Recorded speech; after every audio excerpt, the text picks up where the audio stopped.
Hey there, story lovers. Welcome back to Ezronix with your boy, Ezron. A question. What happens when the man who helps you heal begins to break you in ways you never saw coming? This is a story of a young woman fresh out of university, heartbroken and abandoned by the man she thought was her future. Alone, shattered, she meets Clarke, a man that was kind, gentle and thoughtful. He offers her warmth in the cold, laughter in the silence, and a reason to believe in love again. But not everything that looks like love is safe. Clarke is charming, generous, attentive, but slowly, subtle shifts begin to show. Moments of control masked as care, outbursts dismissed as passion, and in her longing for healing, she begins to lose herself.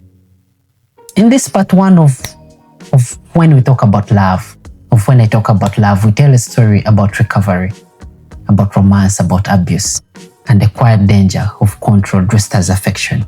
It's about the red flags we explain our way, the truth we bury for the sake of comfort, and how easy it is to confuse being loved with possessed.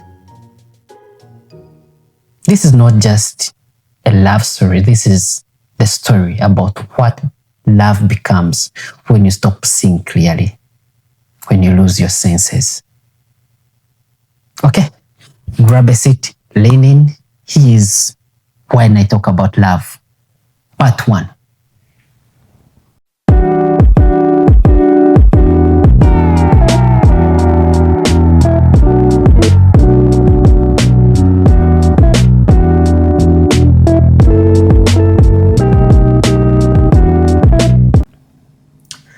Love can be demanding, but how much of ourselves are we allowed to give?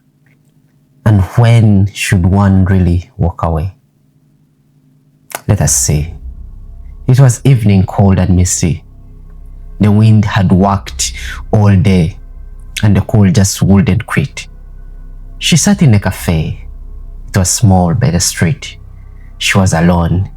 She had ordered for coffee, but she had barely touched it, and it had gone cold, and she had not even noticed it. Her mind was spiraling. It kept circling around Dave, the love they'd shared. It was now 3 days ever since their breakup. 3 days had passed, and still she couldn't believe it. He had left her right after their university graduation ceremony.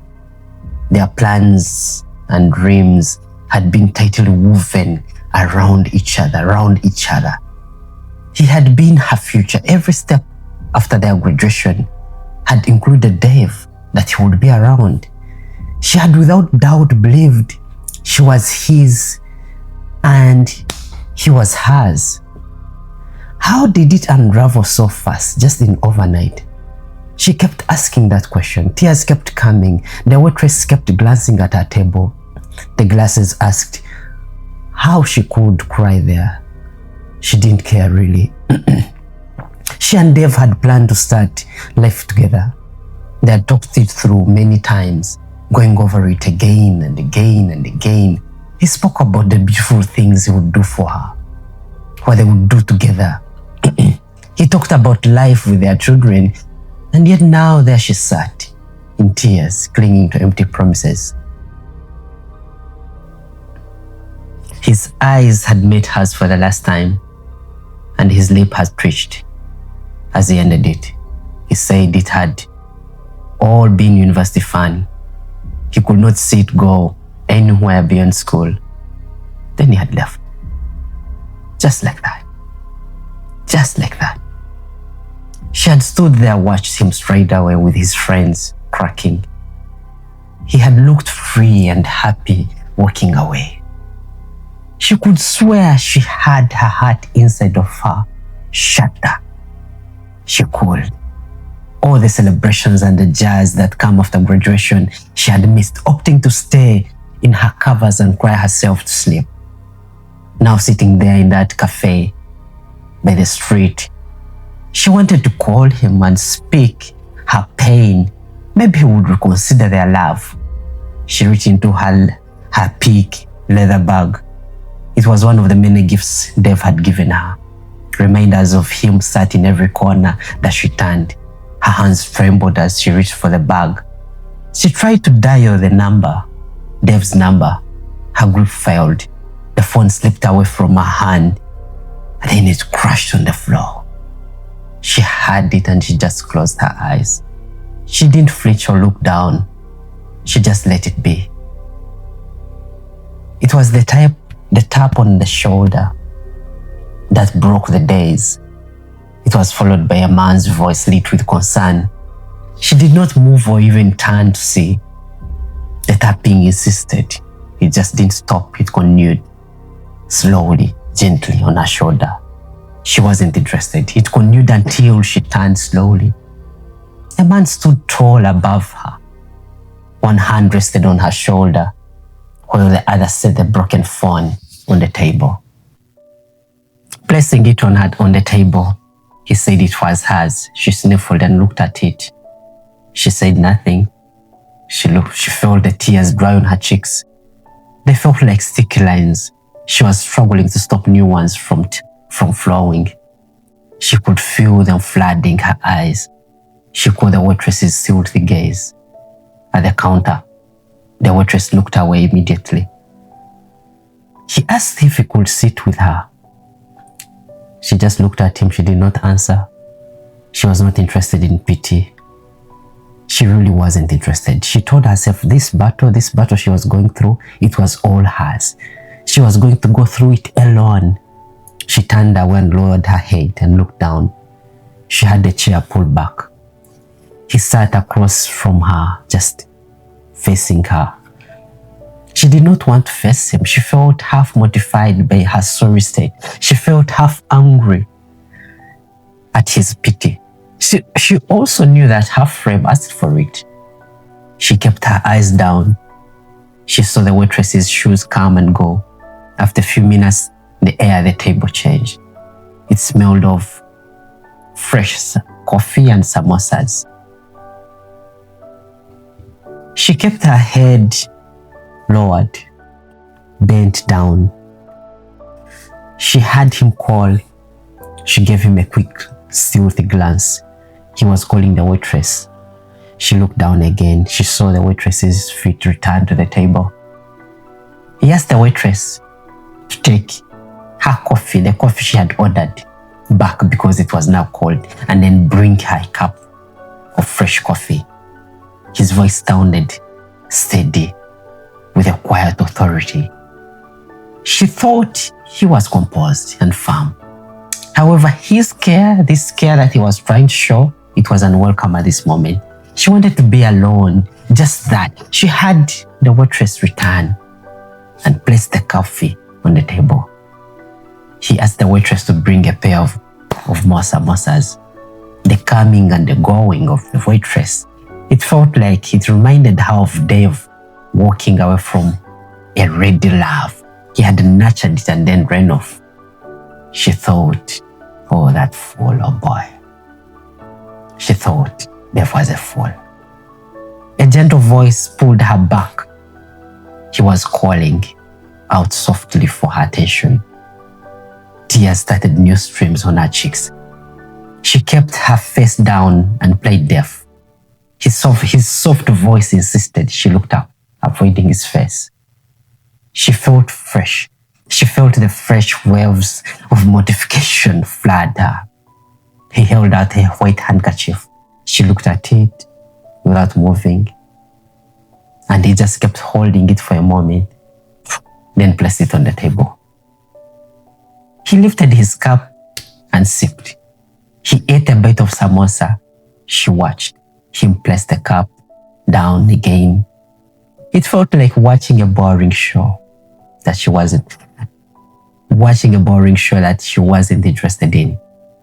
Then he smiled and said she had lost a lot of sugars and that the coffee would help restore them. The calmness of his voice annoyed her grown-ups. He took another bite of samosa. He said the samosas were sweet. She should taste one. She did not respond. She just sat there staring at him. He admitted he had once cried in a restaurant too. He called it anything but class. He noted he could not understand her pain, but it had to be something so strong for her to cry out here in the cafe. His concern felt genuine and sincere. His words landed with deliberate weight, aiming straight at her shattered heart. She picked the handkerchief and wiped her face. Reluctantly, her tears tasted of salt. She set the damp cloth down again. Their eyes met across the table. His half-smile softened his features. She thought he looked handsome, fair-skinned, neat mustache, 2 dimples. Yeah, that was handsome. He looked late 30s, kind and honest. His smile widened. He knew how to use it. It struck her heart without effort. She chuckled and lifted the coffee. He looked glad. He encouraged her to taste the samosas too. She tasted one and wanted more. He immediately caught the desire and signaled the waitress to bring more samosas and some more hot coffee. Her mood was now relenting, sadness slowly releasing its grip. She sipped her coffee and crushed the samosas. He shared why he had cried in a restaurant once. His mother had passed away while he pursued his studies in the UK. That's why he had cried. She offered her sympathies for his loss. He smelled it off, of course. It was too late now. He turned sorrow into something later. She laughed and leaned in for more. She wanted more of his stories. Then he introduced himself. His name was Clarke. He asked for her name. She told him without any hesitation. He thanked the call for the meeting. He had come in the cafe just to warm up with coffee, and he had found her instead, and was glad. He kept gently probing. His calm style kept pressing. She opened up about Dave. Why she had been crying in a restaurant, it was because of Dave. He listened without any interruption. Tears escaped again. He picked the handkerchief, leaned in, and wiped them off her cheeks. He did it like it was routine. He expressed that he understood her pain. I just had to move on. He assured her that life still lay ahead of her. She was young. There was so much left to experience. Good times were coming. He felt sweet and believable. His sure way was reassuring to her. Before long, she managed a small smile. He smiled back. Then he checked his watch. The cafe lights were on. Night had settled. He noted it was 9:30. He needed to be home. He had work early morning. He asked for her number. He joked about more therapy sessions becoming. She chuckled and read it out. He offered to drop her home. She agreed, even if it was really, really just nearby. So she agreed. For 2 days, Clarke called diligently, called in the mornings to check on her nights, and in the evening, they would talk until she drifted asleep. His voice mixed authority and gentleness. His stories were playful and light. She laughed hard most often whenever they talked. His thoughts drifted from Dave. Broken dreams lost their edge. Hopeful days replaced long nights. She replayed talks with Clarke. Her appetite returned with force. Healing moved faster than expected. Too fast. Each evening brought new anticipation. She kept watching her phone. Every buzz stirred her chest. She hoped it was Clarke every time the phone buzzed. Was she falling in love again? Was she? Could she? The pace felt unusual and natural, yet very welcome to her heart. Moving on this fast felt surreal but very welcome. The following weekend, Clarke invited her to dinner. He had suggested it the night before. She had agreed right away. She was eager, very eager to see him again. To the dinner and she wore a red dress. He had bought it for her and asked his driver to drop it off her place. It fit perfect. He seemed to know her size. He seemed to know her style. She was overwhelmed. They sipped wine, listening to jazz. She watched the night. She wished the night would hold and stay longer. Clarke noticed her deep contentment. He leaned in and held her hands. His gaze was intense yet tender. He confessed his deep liking for her. He said he felt complete lately. She did not know what to say. Her heart raced with possibilities. Then he surprised her with a plan. He invited her for a trip to Mombasa, Kenya. Her heart leapt at the idea. She had always dreamt of Mombasa, the blue seas and the coast and everything. She blurted yes, twice. He had already bought the tickets. She could not believe it. She was thrilled. So they boarded a flight to Mombasa. It was her first time flying on a plane. The moment felt unreal amid this excitement. They landed in Mombasa at night, and by the time they reached the hotel, it was late and they were tired. So they ordered room service. The food tasted exquisite and rich. When they were done, they opened a bottle of champagne. Dave now felt so distant and foggy. Her mind kept repeating Clarke's name all the time. And Clarke's name stirred calmness and dazed her with warmth. He set the wine glass down, then leaned in and kissed her. The world seemed to pause. The kiss felt deep and stirring. He drew back and spoke love. He told her he loved her. When he said that, she felt butterflies. She felt the room fall away, only the two of them remaining. She whispered that she loved him too. The words felt like a tether. Clarke was the one. He felt like her future. He felt like that. Then he stilled all of a sudden and pulled back. The warmth in his eyes disappeared. His stare suddenly was so intense it pinned her in one place. Terror rushed and squeezed her chest. His eyes terrified her. She searched herself for any mistake she might have made just seconds earlier. She could not find any. She was confused. What was wrong? Why the intensity in Clarke's eyes? He just stared at her on the bed. Then he leaned closer. This time his voice was just plain, flat, without any kind of gentleness. He told her she was now his girl. She was now his girl. The words carried a hard edge. They sounded like a command that if she dared to dissent in any way, it would be very perilous. She scanned his face for gentleness. She found hard lines of authority. It felt like a climb, not just on her present, but on her will and her future too.